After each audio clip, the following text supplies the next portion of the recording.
Hi, I'm Diana Mins-Chen. I wanted to make a video to help you understand further about psychic abilities because they're so important. We use them for our spiritual work, we use them for channeling, we use them for a lot of things.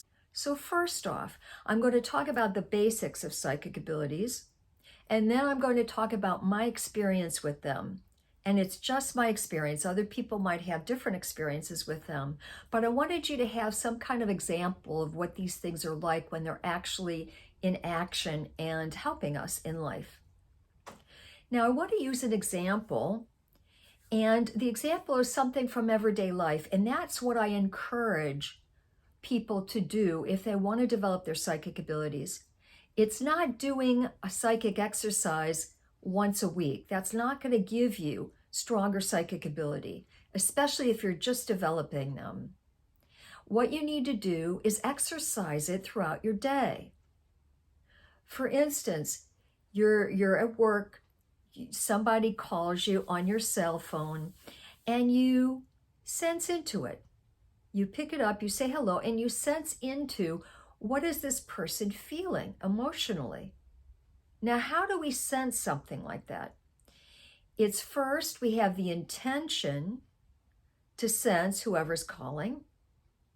So our energy goes out to them and moves into their energy field. And then we relax and we receive. We allow their energy to come back to us, and that registers in our psychic ability in our energy field. Okay, another instance. You are getting ready in the morning, your cat comes and starts wanting attention. And so again, direction of energy, you have the intention to connect to your cat, and then you allow your cat's energy to come back to you so you can sense them. It's very important, the direction of energy, because if we have an intention to connect to, let's say, your cat again, and that's just all you do. I want to connect to my cat. I want to connect to my cat. The energy keeps going out there, and that's when we can imagine things instead of getting actual feedback from what we want to sense. You want the energy coming back from what you want to sense, coming back to you. So the energy always is coming back to you, and relaxing is so important. When we're uptight and crunching our energy system, then we're not going to get a full sense psychically of what we want to sense. Help you to understand it. When you go to sense something, it comes through your most developed clairs. If you are more visual and you have more clairvoyance, it's going to come through that. You're going to get more images.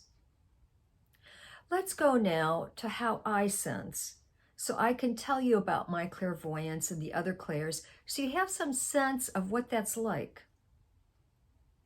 First off, clairvoyance for me is subjective, and most of us have that kind of clairvoyance, where images come into my head from a source, such as what I was talking about, the cat, or sensing a friend who's calling, or whatever the case may be. I get something as an image in my head from what I want to sense.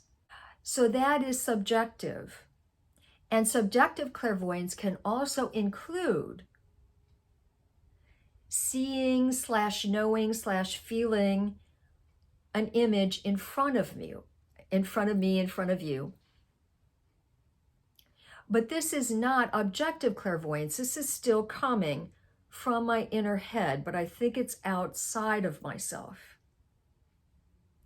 If we go to objective clairvoyance, that's where it mimics your physical eyesight.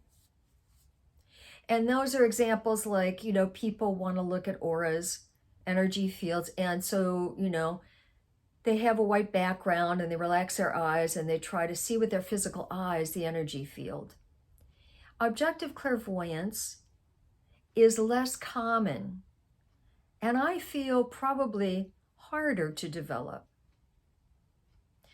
So subjective clairvoyance is what most of us have, and again, you need to exercise it by touching in on something and noticing the images you receive from it. Please lower your expectations and understand it's a skill.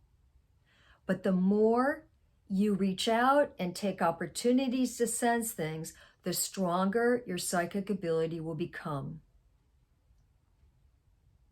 Clairaudience for me is like hearing with my mind's voice. Typically, Archangel Michael and I talk. And when I hear Michael, it's like with my mind's voice. It's not a separate voice for me. It's subjective clairaudience. It's the same voice that I use when I'm puttering around the house and talking to myself.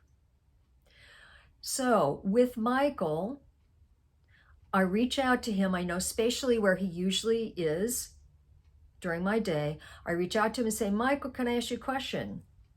That sets up a line of communication. That's what we call it in the Open Heart School. It's a passageway of energy through which Michael and I communicate. And his energy comes back and says something to me. Sometimes I'm surprised. Sometimes I don't like what he's saying. But you know what? If I'm surprised or I don't like or agree with what he's saying, that's great confirmation for me as a channel. Because it means I'm not making it up. I'm not hearing what I want to hear from Michael, which is that projection thing again. Energy just going out to Michael and not me relaxing to let it come back in. There are master clairs. And the master clairs that I think are master clairs are clairsentience and clairempathy. Psychically feeling and psychically feeling emotionally. So psychic physical sensation and psychic emotional sensation. Okay, so with clairvoyance, let's say I think that I am seeing Michael in front of me. All right, so in my mind, I'm seeing Michael standing in front of me. Now, who's to say if I'm imagining that or not? But if I see Michael in front of me clairvoyantly, and I start to feel his love in my chest as a warm sensation, and I begin to feel his sensation of wings on my back, those sensations are very hard for me to deny. I can't make those up. I can't will myself to feel warm in my chest or to feel his wings on my back. So the clairsentience confirms my clairvoyance. Same thing with clairaudience. So let's say I hear Michael talking about something and I get a sensation in my body about it. Typically, clairs can pair up. You know, you can have clairgnosis, knowing, direct knowing, coupled with clairaudience. So you know here. Now with clairgnosis, that's a little bit more elusive clair because that's just, you just know something. However, with clairsentience coupled with it, to confirm it, that's where you really get help. For me, with clairgnosis, I will know something, and then I'll get chills that confirms it's the truth or it's good. So there's the chills, that's clairsentience, and it's confirming clairgnosis. There are two clairs that I use less. They're less developed, and maybe you have them more developed. There is clairscent, that's a smelling. Energy translates in your psychic abilities as a smell. And then clairsavorance, taste comes to you.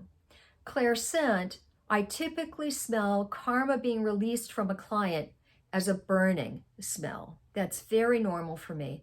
Now I'm talking about what my symbology is, what my beliefs are, how things work for me. It may not be the same for you. I'm just giving you some sense of how it could be. Now, do I actually smell it like with my physical senses? Again, no. It's not like a physical sense. So you need to lower your expectations about psychic abilities and understand that it can be more subtle and it can be very creative inside of you. So how I smell usually is first like a memory. It's like a memory of something burning, and then it will get a little stronger. Guides that are beautiful, beings that are beautiful, they smell sometimes very beautifully. Now, clairseverance, I've only had that a couple times, and it's usually when I go to past lives where I'm actually tasting something in the past life. And again, it's like a memory at first, and it can blossom into something a bit stronger than a memory. So that's how I sense psychically. I hope this has helped you some. And know that you can go to my website. You can get, more information about these kinds of things. And you can also look at more of my videos on this YouTube channel. All right, everybody, take care. Bye now.